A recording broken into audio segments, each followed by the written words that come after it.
Something's got to be great tonight because your roads suck weasel dick. It literally took us an hour and a half to go the last 15 miles of our trip from New York tonight. Amateurs, we blame you. I think we could have engineered that shit better in the last, I don't know, lasers and engineering and CAD or whatever. Come on, you people are the smart ones. Fix your roads. Where's my hovercraft? My hovercraft is full of bees. Yes. Hello, we are Cold Storm. How many of you, by show of hands, have never seen us perform live before and/or have no clue who we are? Wow, not too bad. And how many of you have seen us perform live before? Yeah, okay. Right. We have a kind of early curfew tonight, so we're going straight through. There's going to be no intermission. I hope you peed before the show. Or that you don't care if you didn't. Yeah. Or if the people around you don't care if you didn't, more to the point. We are going to get things rolling, and then a little later on we're going to have Mr. Pat Rothfuss. Excuse me. Hollywood's Pat Rothfuss. And we also have Minneapolis's Joel Hodgson on the bill tonight. Oh, Hollywood's got a piece of him too. Yeah, Hollywood's got a piece of all of us. So we are, all of our songs are autobiographical, and they are all love songs. And they are all about death. This first one, more so than the others.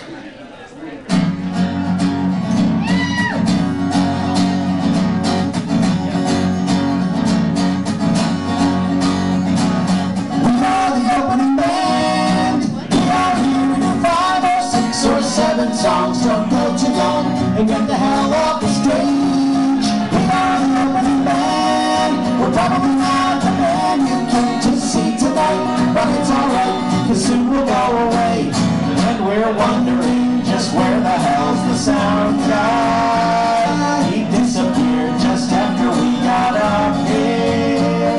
He's probably behind the building, rolling up a fatty, and he'll be gone until our last song. We gotta be W.N. I have to say every Stormers figure that I had and asked my dad to go sign for the loan. We don't got a whole lot of fans. Nobody asked for our autograph. It's sad to say, as of today, no panties have been thrown.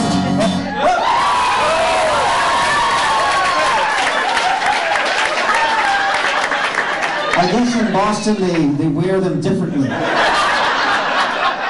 I have a few notes. First of all, points for... Hold on, we're getting nice, huh? First of all, points on having something to throw. Points taken away for them not being panties. But points added because it's a shirt that just says Torgo. The master approves. Came straight out of that light too. It could have been a panty, it could have been an anvil. This has seen some use too. This is beyond somebody's body. That's an honest shirt throw right there. Like usually when somebody throws panties during that song at us, like it's still got the tag on it. The cardboard's inside. There's no illusion whatsoever it's ever been worn by a human being. For which we're grateful. But somebody apparently repainted their bedroom in baby blue in this shirt, so thank you for giving us your shit shirt that was about to get thrown out anyway.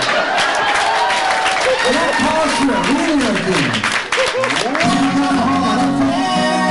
Nobody asked for our autograph. It's sad to say, wasn't today. One Torgo shirt's been thrown. We're wondering if this was worth the drive here. We spent 6 hours in traffic on the highway. $4.50 and half price on the cheese fries and 3 Miller Lite on tap. Who could drink that crap? Cool. My cousin lives in town and will be crashing at his place unless his girlfriend's home from college and she's staying for the weekend. And if she is, then we will have to go and park the van behind the IHOP by the turnpike, and we'll asleep in the backseat, and we're wondering just where the headline act is. They're probably getting wasted in the green room, and they don't give a rat's ass who we are. So when they start to play up here, we're gonna drink all their beer. We hope that all of you sign up on our mailing list and buy our discs and t-shirts in black and gray. We are the opening band, and we only got about 25 more minutes left. That's all we get to blow your ass away. We are the opening band. We are the opening band. Hello! Hello!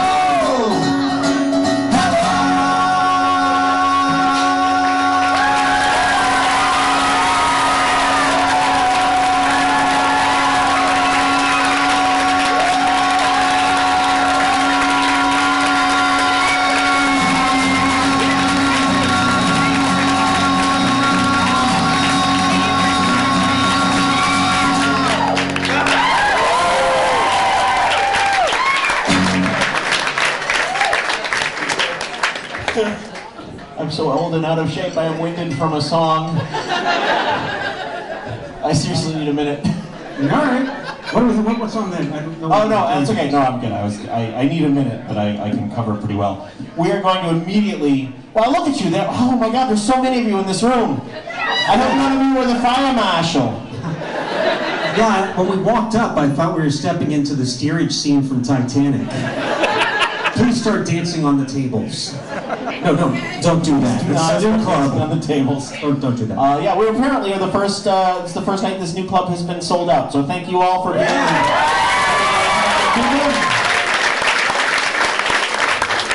Another victory for the nerds. We also apparently like this square, 500-foot area has the most tech support per capita in a good 500-mile radius right now.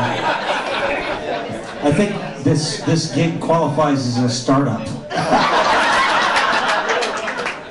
We're immediately going to bring the mood down now for a song about death. As we said, all our songs are about death. This one is specifically about death. It's about a gentleman named Dr. Robert C. Baker.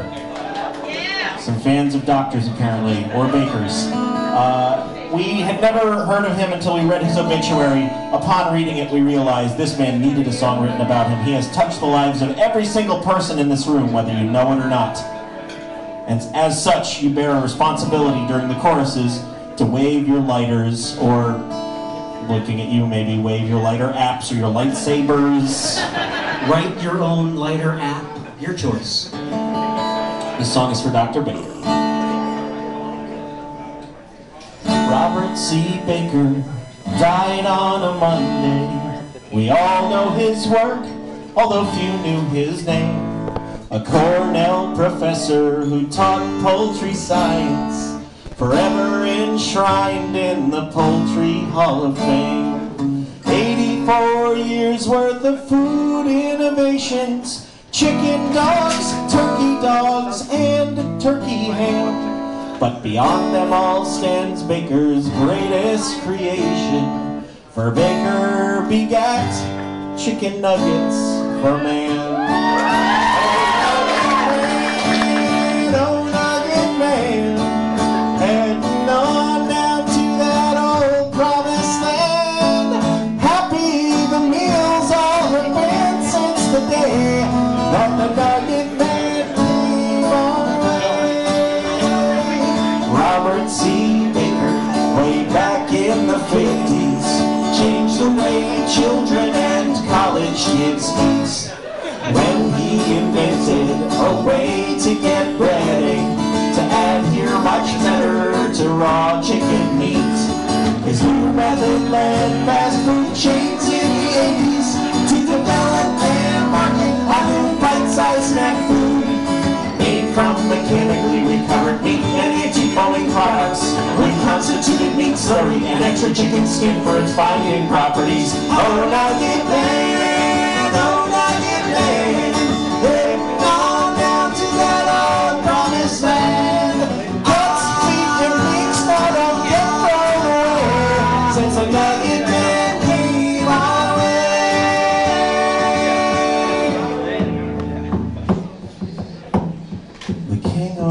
burgers is morning with Papa.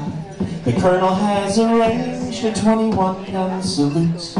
The churches are silent, but for Wendy's weeping, and Ronald has hung up his big yellow clown suit. Robert C. Baker's last will was specific, that his bones be removed and he be ground up real fine, to place his remains into small cardboard coffins and bury the pieces 6 at a time. Everyone, oh nugget man, heading on down to that old promised land, dipped into his honey mustard filled grave. We're glad the nugget man came our way. We're glad the nugget man came our way. Nugget man.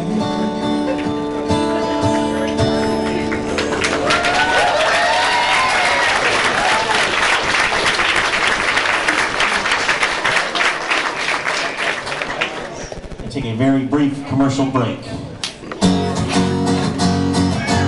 When you're done with your Domino's pizza, eat the box because it tastes the same. Right hand red, left leg blue.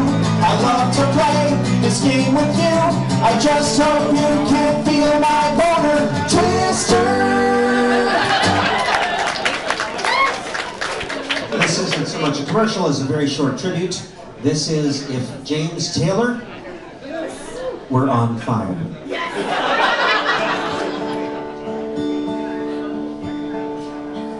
Somebody please, won't you get me a fire extinguisher and put me out? I can't stand the heat, though I've seen fire and rain. I can do with a little less fire.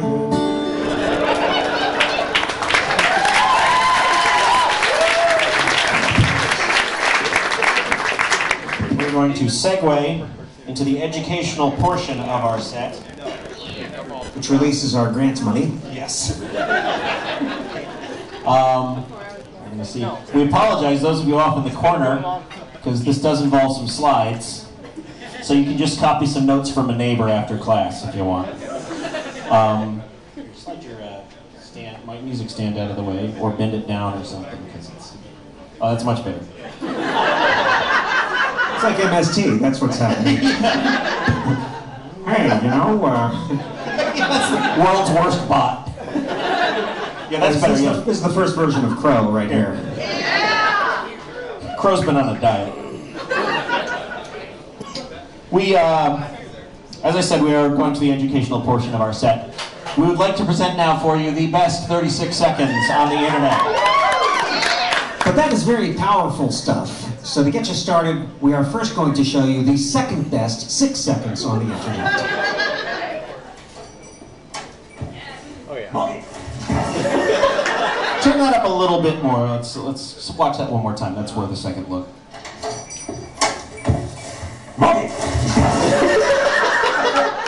At half speed, it is twice as funny.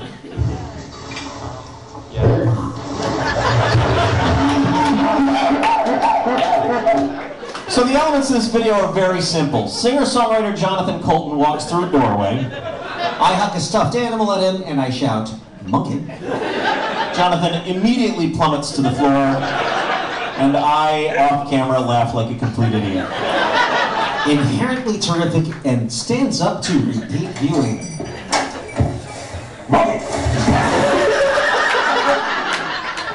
So you may ask at this point, why is this only the second best 6 seconds? What keeps it from being the best 36 seconds, other than obviously its length? But even if we lengthened it to 36 seconds, it would still come up short. So the question is why? As usual, science has the answer. That video had 2 of the key elements of successful videos, those being cute animals and falling down. However, it was missing a very critical element, that being music. In all of the best internet videos, music is the element that ties the others together and provides overall forward momentum. Let's take a look at a few examples.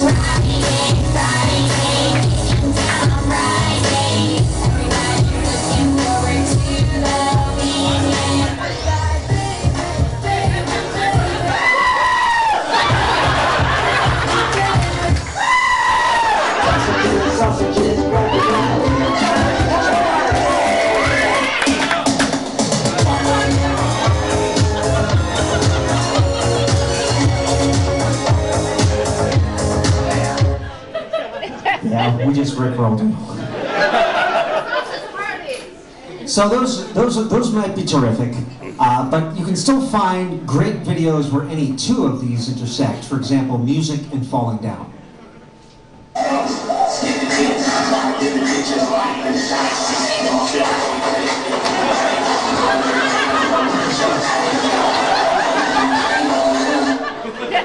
And cute animals and music.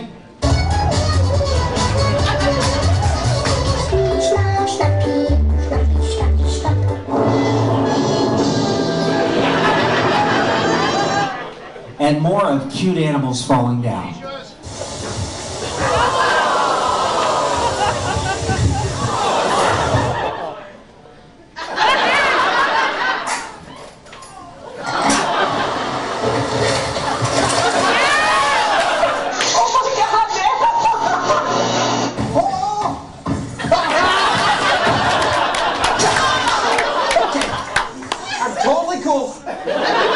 It's okay, he's totally cool. So cool, so cool.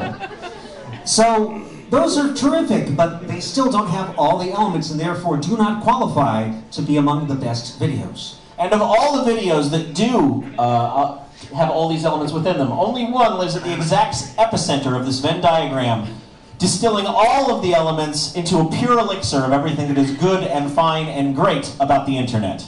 Ladies and gentlemen, this is that video.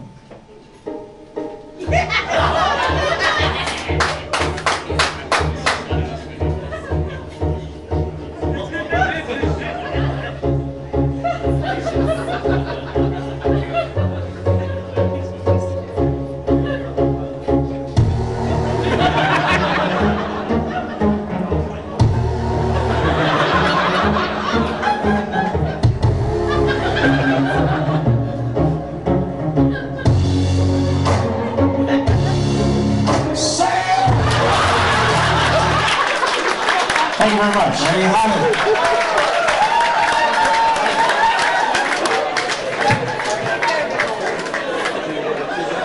Are you not entertained? By the way, in case you want to watch that again later or show it to your friends, and trust us, it is just as funny the 197th time. And this is you at 4 in the morning. Run an internet search on YouTube for Kitty Corliss. You can sort of see that. Also, I will mention we have one more song before we're going to bring up the next act. If you can bring the lights down for just one more second. We would also like to mention we do have some merchandise for sale. It'll be downstairs immediately following the show. Among other things, we have this awesome poster, the Nerds and Music official tour poster by our friend Adam Levermore. These are available, and we will be signing things. All of us will be signing things after the show, so please go buy them, because I don't want to take them home with me. And with the commercial portion of the show out of the way, everybody doing okay so far?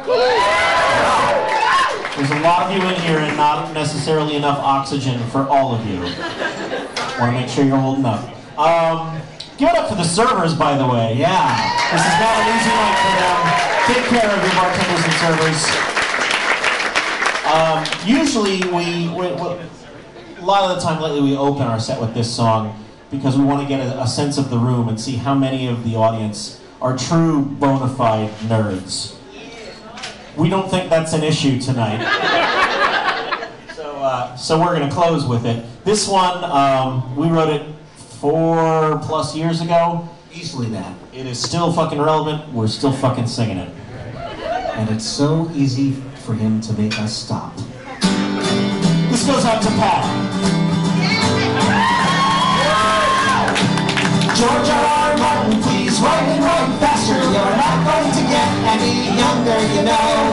Winter is coming, I'm growing impatient, and you still got 2 whole damn books left to go. So let George write like a wind.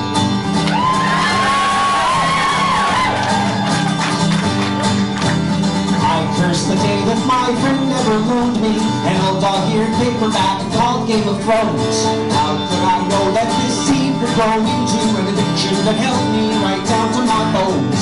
Now 5 books later, I learned what the masses indignant, entitled, and waiting for a word that the great bearded glacier has finally published 900 more pages of crack for the nerds. Why does every new verse of your song keep taking you so goddamn long? George R.R. Martin, please write and write faster. Please give us both leather and sigils and steel. We need our allotment of incest and intrigue and 6-page descriptions of every last meal. So write, George, write like the wind.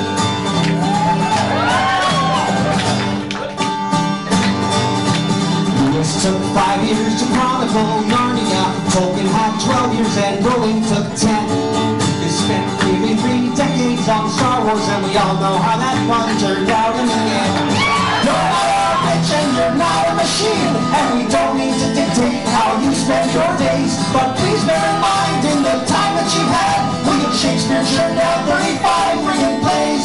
And if you keep writing so slow, you'll hold out the HBO show.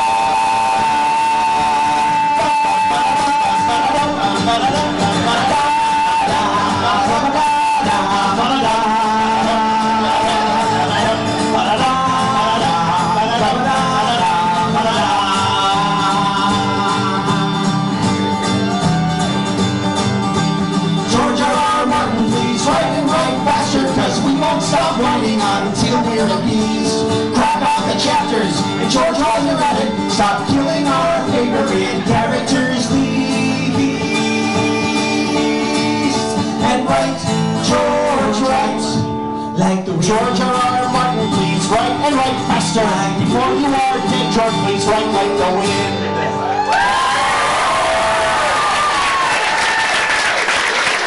Thank you very much for Colin Storm.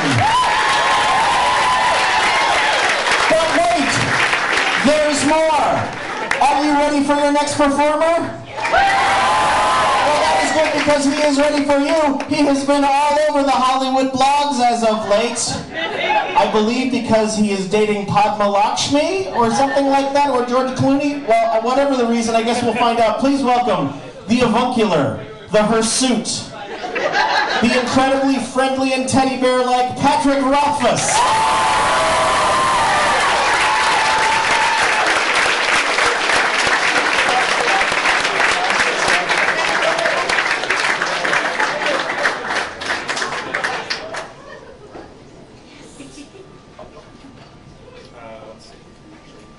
Best bet is that one over there.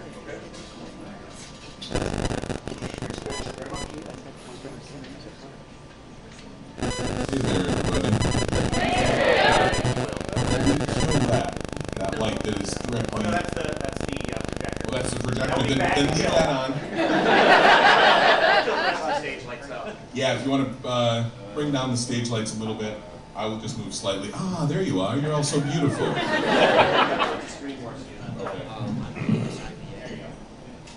Watch me fall off the back of the stage.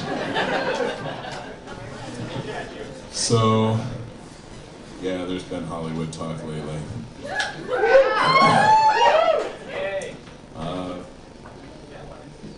Everyone thinks it's for the King Killer, but it's really for the adventures of Princess and Mr. Whiffle.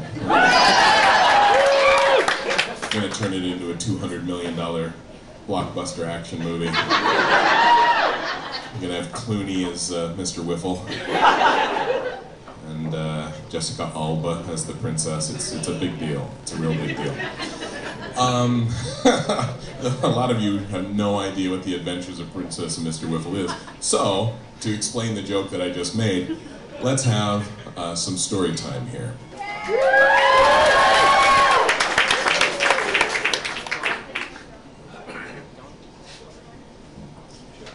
And sorry, this is as much as I can move if I'm blocking your view here.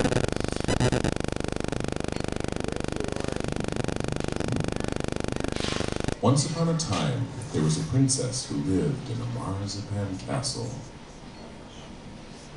She lived there all alone. Except for Mr. Whiffle, who didn't count because he was only a teddy bear.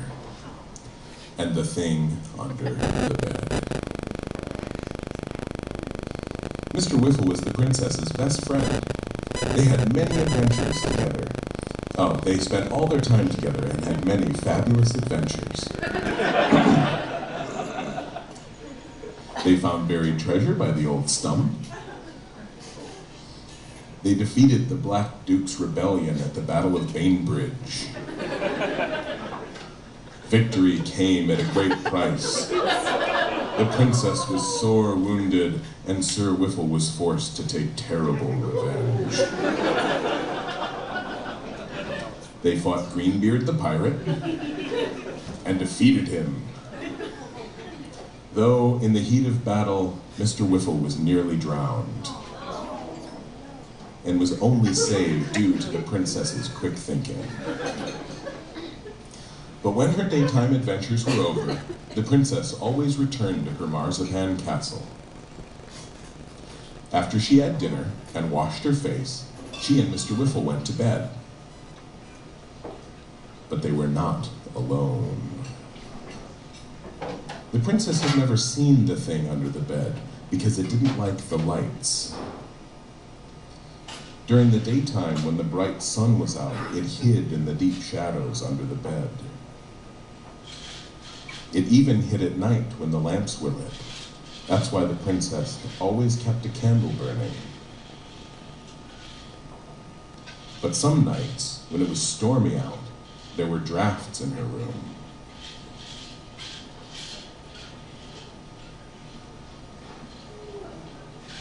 And then the thing didn't need to hide anymore. The princess had never seen the thing, but she knew what it was like.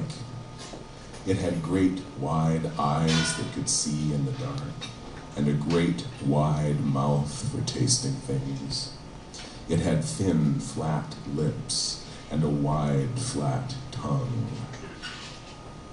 Its skin was greenish, grayish, brownish, and the princess thought that it was prickly like a nettle, or scaly like a fish, or slimy like a frog, but it was actually soft like velvet, so the thing never made any noise at all when it moved. The princess knew that it had great big hands with great long fingers. And its long, long arms had an extra elbow, so it could reach out from under the bed, reach up, then bend to reach the top of the bed. And tickle the princess silly.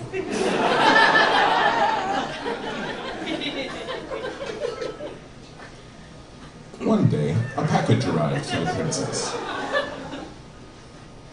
The princess loved the kitten. She and Mr. Whiffle spent a long time trying to decide what his name should be. The princess wanted to call him Mr. Mutton Chop because of how he smelled. Mr. Whiffle wanted to call him Mawlock because of his pointy claws. Okay, if a Mawlock joke flies with this crowd, I know I'm with my people. They compromised by calling him M.M., or Emmy for short. But then Emmy got lost. He wasn't in their treasure mine, or in the old cave. Mr. Whiffle suggested they look in the river, but Emmy wasn't there either. They knew he couldn't get over the wall, or past the gate. They looked everywhere, but they still hadn't found Emmy by dinner time. Oh. That night, the princess couldn't sleep. Thinking about her lost kitten made her tummy hurt. Even worse, her candle was short, and the night was long, and her tummy hurt. Then the princess heard a noise from under the bed. She knew it couldn't be the thing because it never made any noise, except sometimes for a soft, velvety rustle. The noise sounded familiar to the princess. It was like the sound an animal would make if it wanted to cry out, but it was muffled and quiet. Then the noise stopped and the princess heard a soft, velvety sound, like something was reaching and bending, reaching and bending. Then something wet and warm fell onto her face. Drip, drip, drip. Then Mother Moon came out from behind a cloud, and the princess saw what the thing was holding.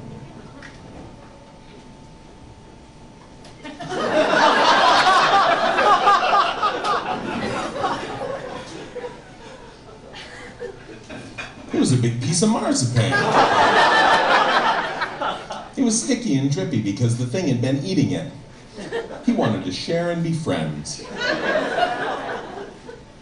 He was already friends with Emmy.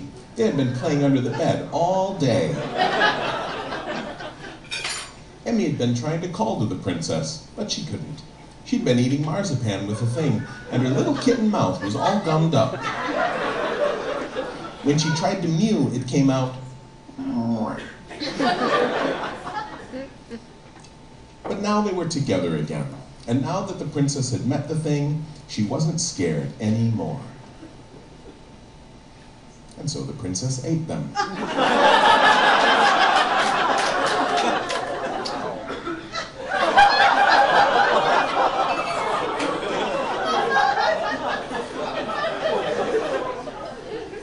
And there was nothing left but sticky bones.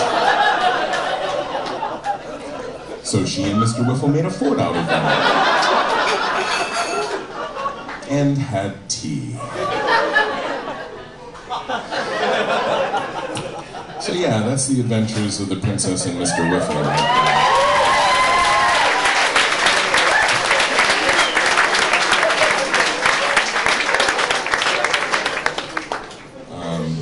This way, those of you that haven't read my other books, we at least now have one story in common. So you know that this is kind of what I do.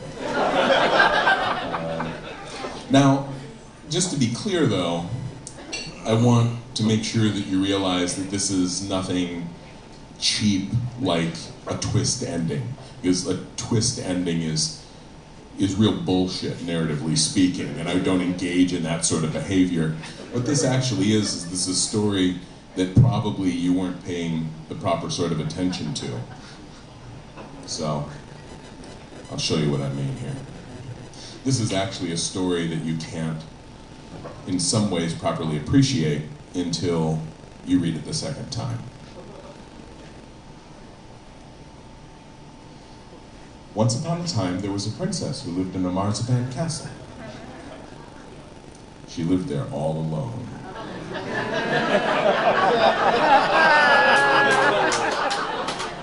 There we go. Now, it's understandable that you might kind of be lulled into, you know, a wrong apprehension about this book. Because it has certain things that would kind of earmark it as a children's book. It's got a teddy bear in it. It's got, you know, a princess. It's got things like repetition. There's a lot of description of particulars. It's got a beast. It follows a certain cadence. But the truth is, like, dude is legging it away here.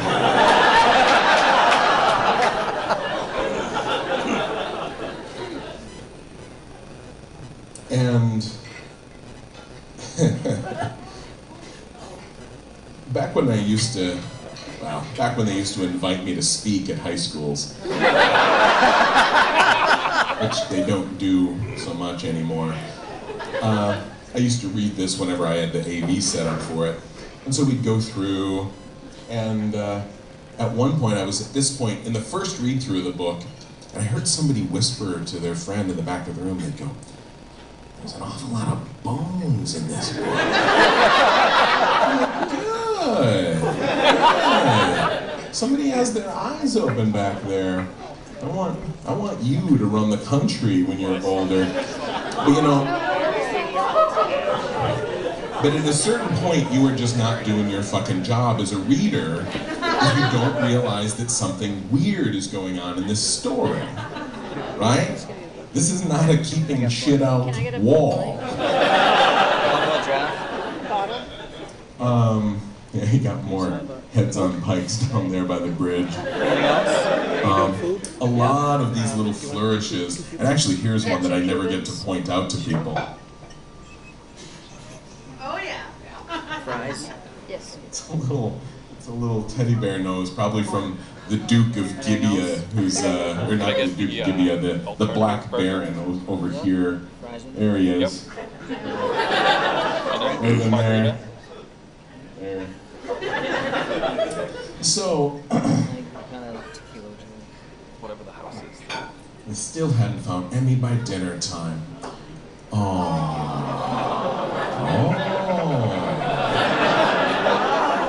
In terms of food, do you have like a fish and chips or anything like that? No. Made her tummy hurt. Asparagus and Cuban. Yeah, right? Okay, see now you understand What are your tap beers? what's really What are going your on tap in the beers? story. Excuse me? Tap beers. This is what I do. Okay, those of you that haven't read my other books, this is what I do. I tell stories that kind of have other stories inside them if you're a close reader. Those of you that have read my books and maybe don't realize that this is what I do, maybe you want to take a closer look at some of my other stuff. So yeah, this is the Adventures of the Princess and Mr. Whiffle. We did a sequel where the princess gets a little brother, which I'm kind of unreasonably proud of. Sometimes I have them to sell. We sold out in the earlier shows. I don't have any here. If you try to track this down and you don't go any further than Amazon, somebody will try to screw you out of $100 for this book. So don't do that. It is technically out of print, but the charity that I run, I own the rights, so we put it back into print, and you can buy it off our website, off the Tinker's Packs, for like $25, and all the money goes to a good cause, so that's where you can find it.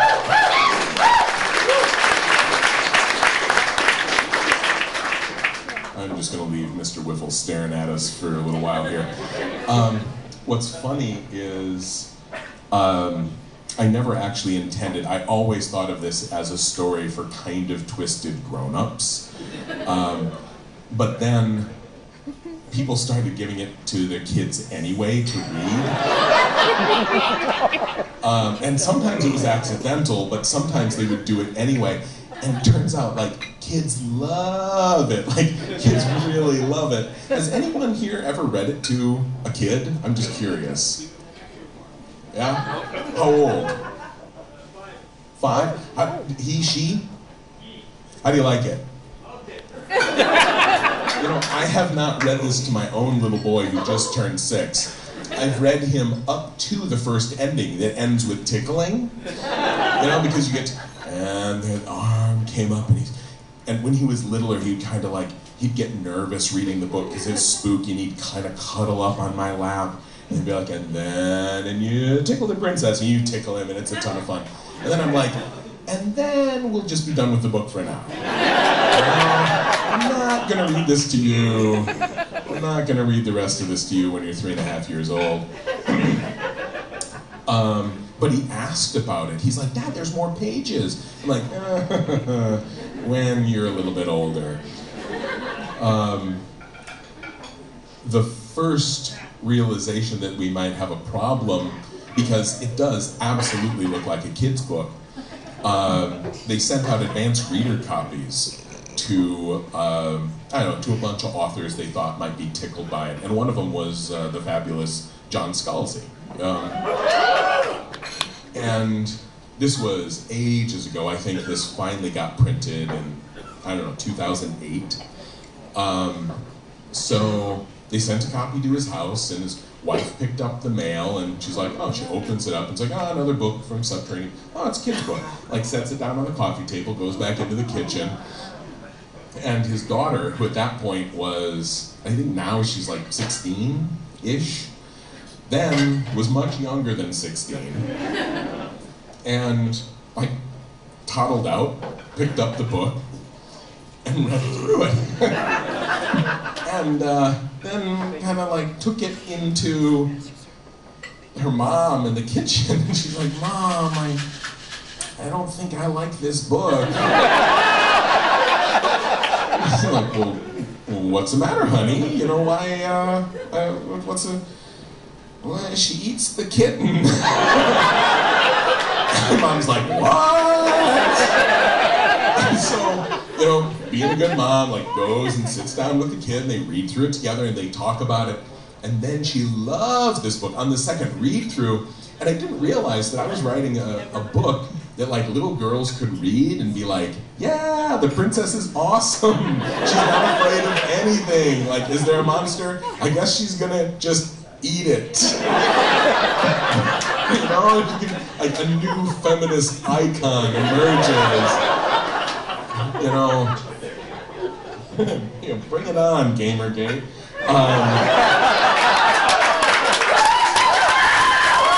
Yeah, that's for Gamergate. And Mr. Whiffle is fucking watching you. But then, what happened is, it's Althea, right? Am I remembering Scalzi's daughter's name right? Althena. So, she, at the school, her teacher does story time. And so, puts the book in her backpack, takes it off to school, and like turns it over to the teacher. Now the teacher deserves full points for this, because the teacher read the book before story time came around, and took it back and said, you know, I don't think we're gonna, I appreciate you brought this in, right? But I don't think we're gonna do it for story time. She goes, well, why not? She goes, because she eats the kitten. And she goes, I'm really disappointed in you, Mrs. Nelson.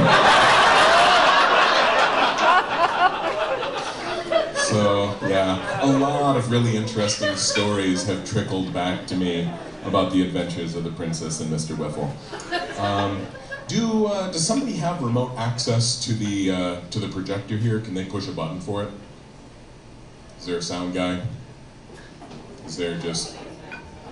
No, there's no access to that. Okay, then I'm going to stay here off to one side, and maybe I really want to turn Mr. Whiffle off there. I couldn't handle him staring over my shoulder for my whole set. What are we going to do now?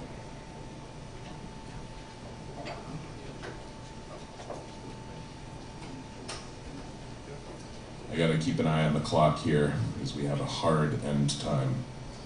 Hard isn't firm. No, hard is in absolute, you know? There's no wiggle room. Now this is just getting weird, right?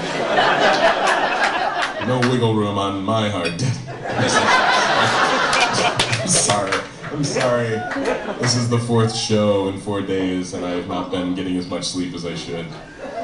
And I'm all full of methadone, too. That is not helping. Is it a joke? I don't know if Rothfuss is joking. How could you tell? Let me see, we got room for one more thing here. What's that? Oh, the review of SEO Trot. I don't think I have it with me. And, you know, I feel kind of bad. For those of you that don't know, I write a lot of reviews of books on Goodreads. And I read a book to my little boy, written by Roald Dahl. And it filled me with such rage that I wrote like a 3,000-word review of it, which included a dramatic rewrite of the final third of the book. And I felt pretty good about that, because there was some genuine sexist bullshit in there, and I'm like, okay, let's just take care of this once and for all. And I could do that because Roald Dahl's reputation is not going to be tarnished by me at this point. He's a colossus, you know, and he's written so many good books. Plus, he's dead, you know, so, you know, he's not going to come and throw a brick through my window over this.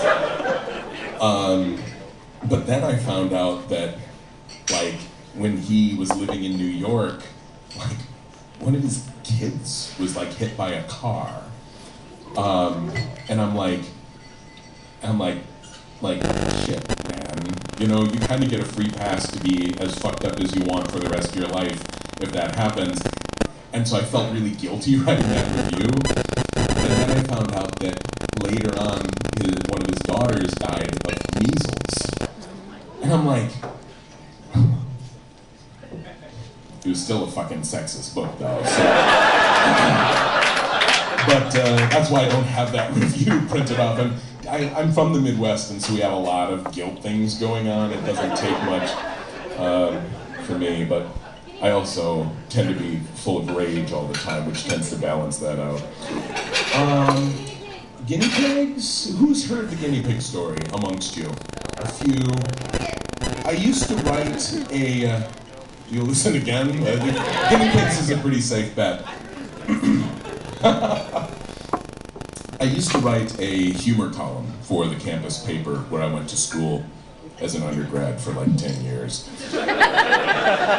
And so I'll give the room a vote here. Now we're going to do a loud, like, woo applause vote because that's impossible to quantify. I've got two columns that I think would fit in the time that I have left. One of them is somebody wrote in asking about guinea pigs. It is somewhat popular amongst the people that have heard it. I also wrote one attempting to answer the endless question of which is better, fast zombies or slow zombies. So, we'll do this democratically, right? Show of hands. Who would prefer to hear guinea pigs? Oh, see, I didn't do a very good job of selling the guinea pig one. Who wants fast zombies versus slow zombies? Okay. And some people are just like, whatever, man. Eating some cheese fries, biding my time until Joel comes out. Okay.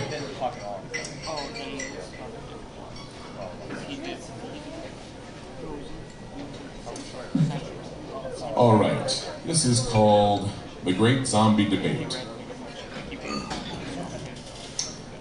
The letter that was written in is as follows. Dear Patrick Rothfuss, my social group is fiercely locked in the fast zombie versus slow zombie debate. While I'll admit that 28 Days Rocked, this is dated a little bit, as you can tell. I still think slow zombies are much scarier than their faster counterparts. Can you shower us with your wisdom? Phrasing. And I fear this debate will cause a schism in our group, which may never mend. Signed, John. And my reply. Thanks for the letter, John. It's always nice to hear from a guy who's not afraid to use the word schism. Though not many folk know it, the fast versus slow zombie debate goes all the way back to the early days of the church. Oh, shit. I forgot. I talk about religion in this one. Oh, strap yourselves in. Hope we don't have any easily offended people here.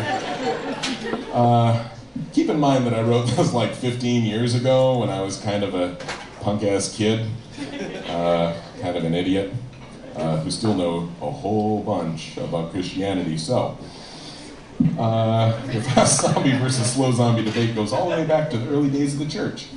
It was part of a disagreement between James the Greater and Paul, formerly Saul of Tarsus. You see, James believed in salvation according to works, slow zombies, and that watching two women kiss was, in his words, wicked cool. On the other hand, Paul believed in salvation according to faith, fast zombies, and the fact that women were kinda icky, and therefore two of them kissing would be, and I quote, double icky. Now, normally when there was a disagreement, they turned to Thomas, but Thomas thought that it should be faith and works. Plus, he'd never actually seen two women kiss, and he didn't believe that sort of thing really happened. And as for zombies, well, the thought of people getting up and walking around after they were dead was just too much for him. And he told the other disciples that he had better things to do than sit around and listen to them tell stories. And so the issue remains unresolved to this day, stirred up by recent fast zombie movies like Dawn of the Dead and 28 Days. So let's lay this to rest once and for all, shall we? Now, to a perfect, it actually says that. I wasn't really good at copy editing my stuff back then. Now, to a certain extent, whether you like fast or slow zombies is simply a matter of personal taste. It's like sex. Yeah, obviously it's like sex. Thank you. Thank you, past Rothfuss, for cluing us into this. Fast sex is different from slow sex. This is going to be my best analogy ever, I can tell. But they both have their good points. A quickie is fun. It's a romp. It's exciting. Slow sex is different. It's an experience. It's an adventure.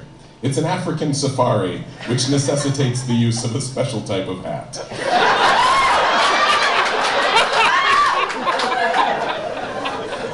I don't remember writing so many of these columns. They were written very late at night. While they both have their selling points, the fact remains that slow sex has a lot more style, more room for finesse, and more opportunities to wear exciting hats. The same thing is true with zombie movies. Please, tell us how, younger Pat Rothfuss. Everybody who isn't a total tight-ass enjoys a good zombie movie now and then, fast or slow. But ultimately, a slow zombie movie has a lot more style, more finesse. The purpose of a zombie movie is to scare you, and ultimately, slow zombies are more frightening. Now, before all you fast zombie advocates get your knickers in a twist, listen to me. Slow zombies are frightening, fast zombies are startling. There's a huge difference. Let me explain. You know the part in the horror movie when the young co-ed is looking through the attic with a flashlight, and it's dark, and the music gets dramatic, and then BAM! A cat jumps out from behind a stack of boxes? That's pretty scary, right? No, it's not scary. It's startling. It's bullshit. And if you don't believe me, just think of a whole movie full of nothing but cats jumping out at people. Which is probably in development right now. Clooney, Alba. Would that be a scary movie? No, it would just suck. The same thing goes for a movie full of nothing but fast zombies jumping out at people. Or, come to think of it, relationships full of nothing but fast sex. That is, unless you're having a relationship with a slow zombie that wore an exciting hat when you had sex with it. Obviously, that's the tie-up to... And then I just stopped writing, apparently.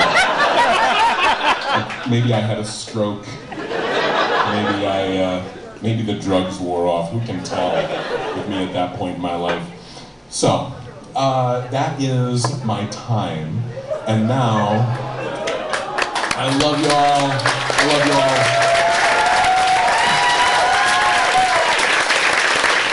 I wish I could talk to you more.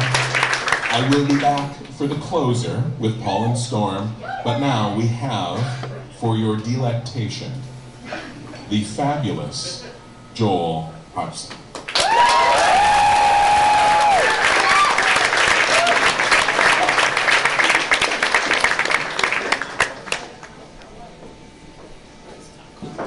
Lovely. Let's keep it going for Pat. Wizard of Wisconsin. And let's get a little bit more of a head of applause for me, because I kind of ran out on the way up there.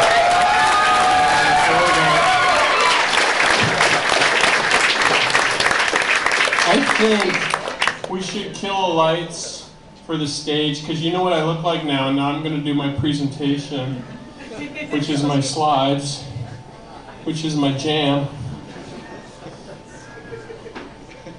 Yeah. If you don't recognize me, here, how about this?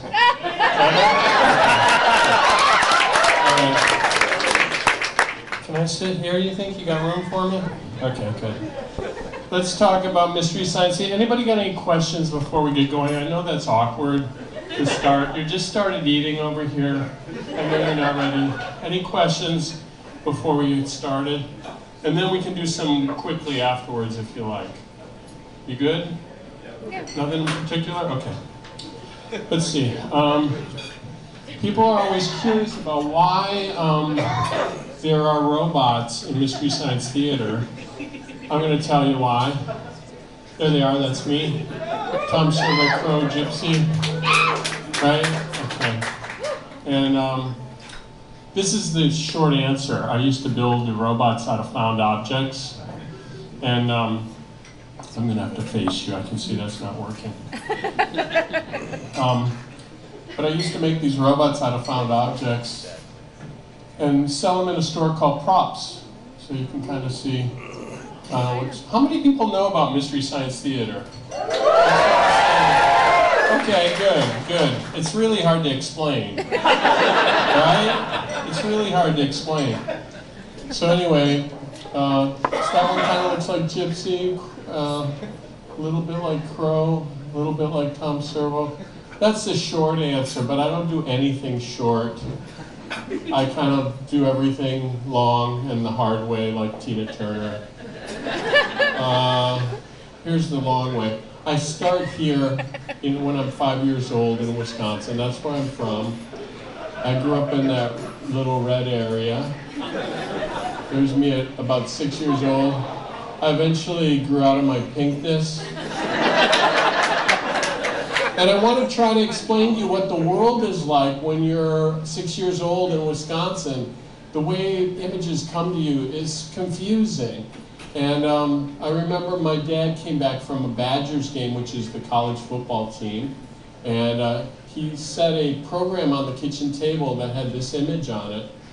And you know, when you're 5 years old, nobody tells you the concept of a mascot. You don't understand what you're seeing. And I really believe this was a living beast man who stood in the middle of an arena and would knock down anyone who came into it.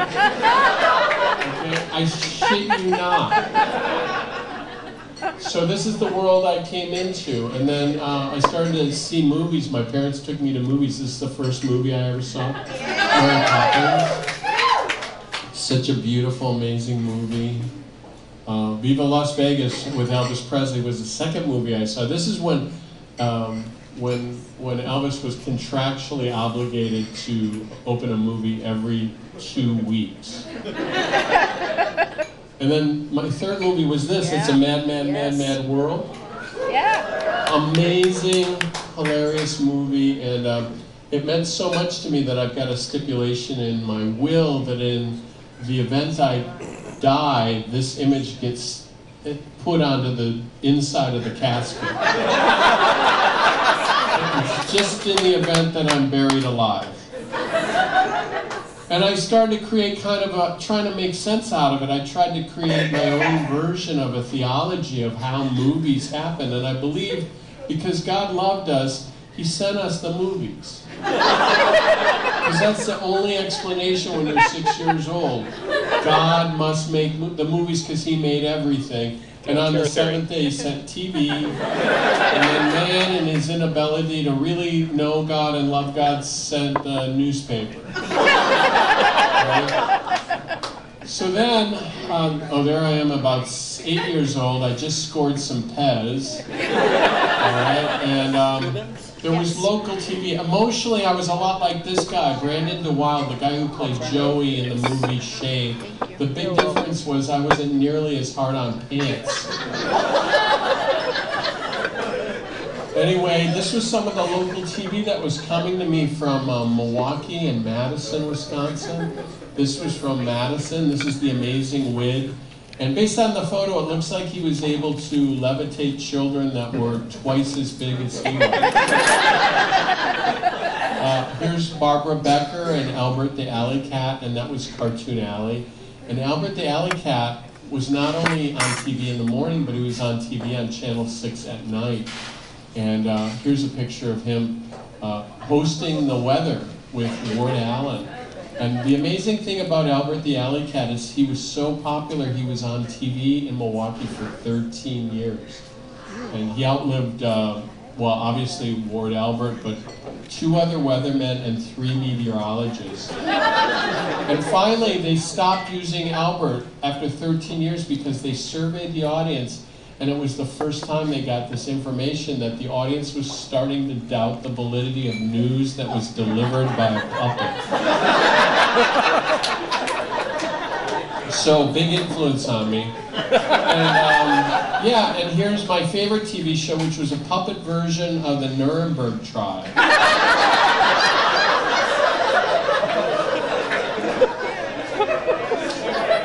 Actually, no, that's, of course, Circus 3 from Madison, Wisconsin, with Cowboy Eddie and Howie Olson. And it was a big influence on me, and I decided that that's what my life goal would be, is to become a ventriloquist.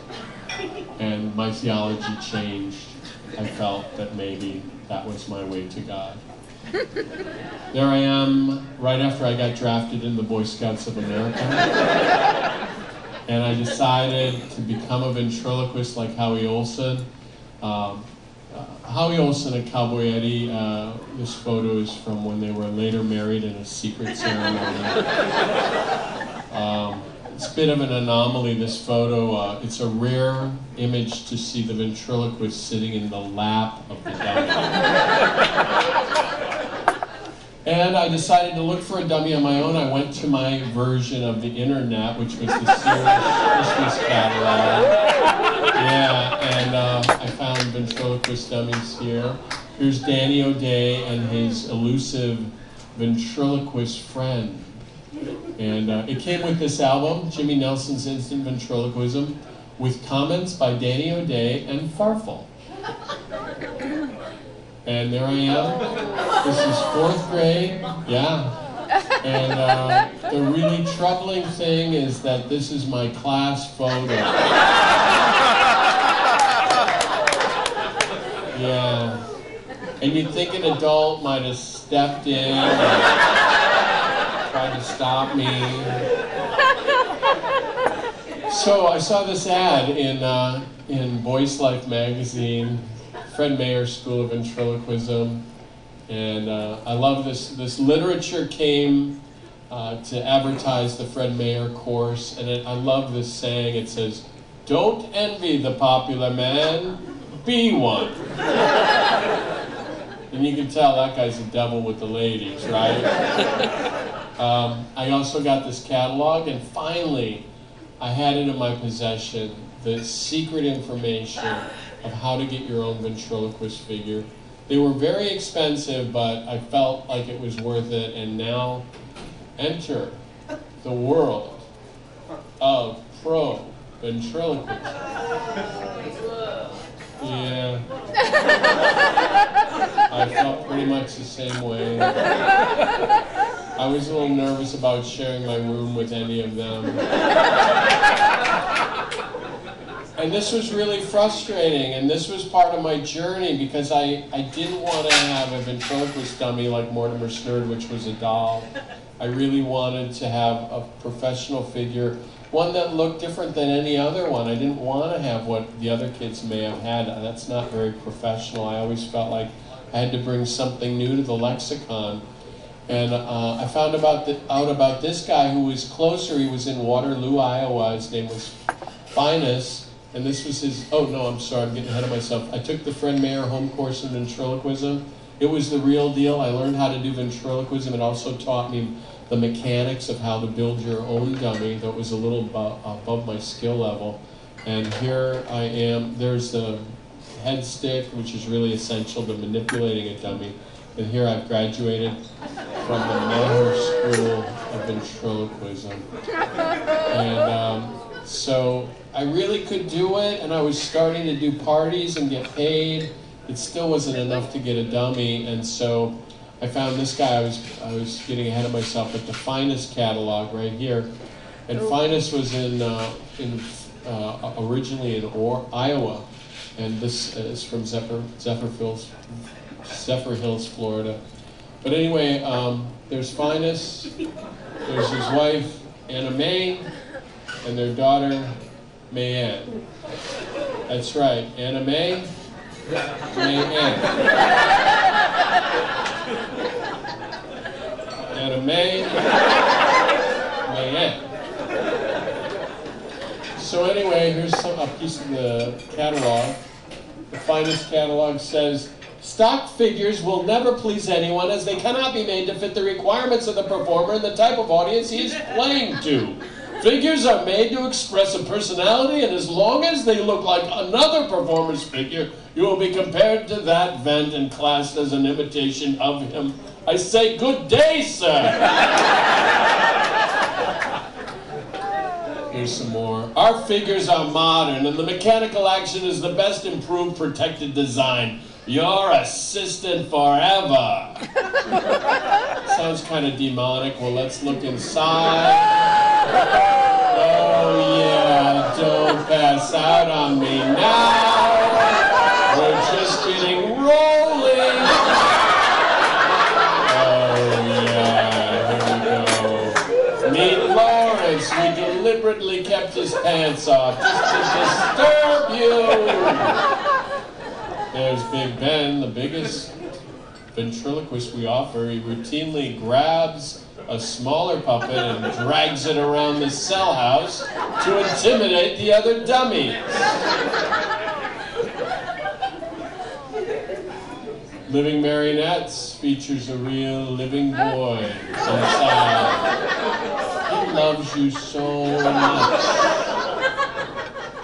These are the hands of the dummies that tried to escape. They're stacked out back like hardwood.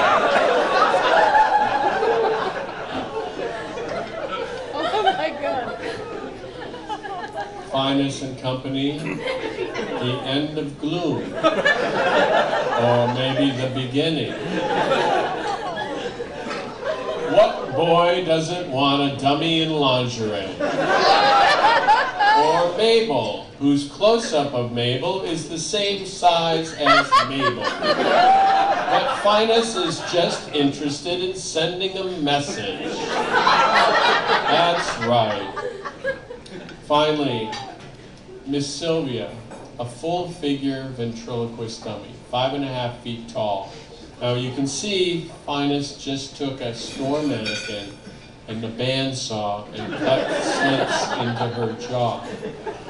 And the real troubling thing is when he shows the full figure puppet.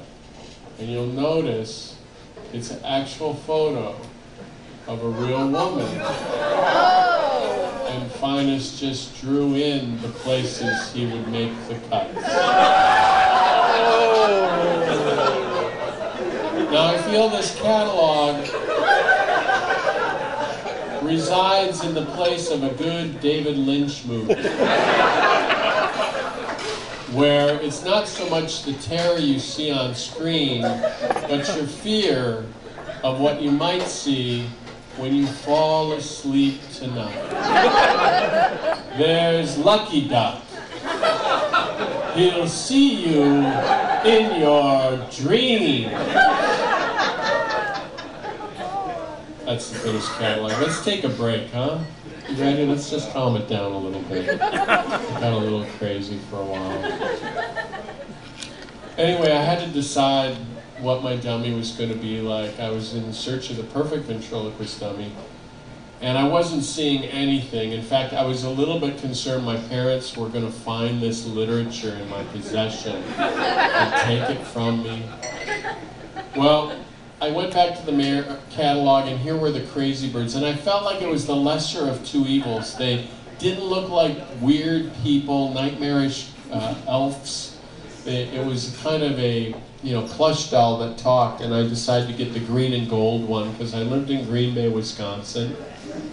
And I figured I'd be working a lot of cool Packer parties as a ventriloquist, And actually later I recovered the Stanley puppet, or the puppet to look like a penguin. There I am in junior high school with an article in the newspaper. And here's a picture of me performing with Stanley, and after I recovered him. And then I had a second ventriloquist, because that's always the height of ventriloquism, when you can do two ventriloquist dummies at once. And I took this figure and recovered him and made Arlo the hard-drinking werewolf. And a lot of people say, wow, that looks a lot like Mystery Science Theater. There's a puppet on each side. Crow looks a lot like Stanley. Servo's like Arlo. And really, actually, the Crazy Bird's DNA is in both Tom Servo and Crow, in that their rigging is identical. They have a head stick, and the controls to move their jaws are the same. And so I'm going to show you just how much DNA there is of the Crazy Bird in Tom Servo. All you do is shorten the bird's beak, make it silver, get rid of the eyes, take off the wings, put in operable arms and an engine block and a hover skirt, and you've got Tom Servo. Let me show you.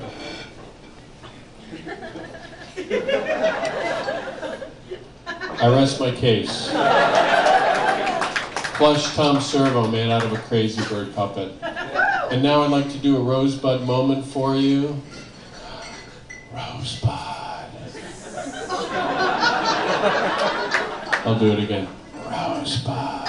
See? And then we come pretty much full circle. This is the pilot for Mystery Science Theater. I finally realized that my ultimate dummy would be these robot puppets. They were kind of my own style, the thing I wanted to make, but they were controlled the same way as ventriloquist dummies. There's Crow obviously on the left, and the robot on the right was from the pilot. His name was Beeper, and he's made out of like one of those plastic bins that you get jawbreakers out of, and then the head was made out of one of those legs eggs that, remember when pantyhose used to come in eggs? So that was a legs egg. But the funny thing about Beeper is, at the end of the pilot, I just didn't think it was working, so I took him home and popped his head off and put a gumball machine on, and then he became Tom Servo. So there's a picture of Gypsy, and then that brings us full circle back to Mystery Science Theater. So how are we doing? Anybody know how we're doing for time? Is anybody know? I just want to know how much time I have. Yeah? What time do you got? 8:13? Okay. Do you got it? Does that make you think of any questions? Do you have any questions for me about Mystery Science Theater? What's that? Show me some ventriloquism. That'd be awesome. Oh, you want some ventriloquism? I've never Okay. seen it. Well, come on up here and I'll just do it with you, okay?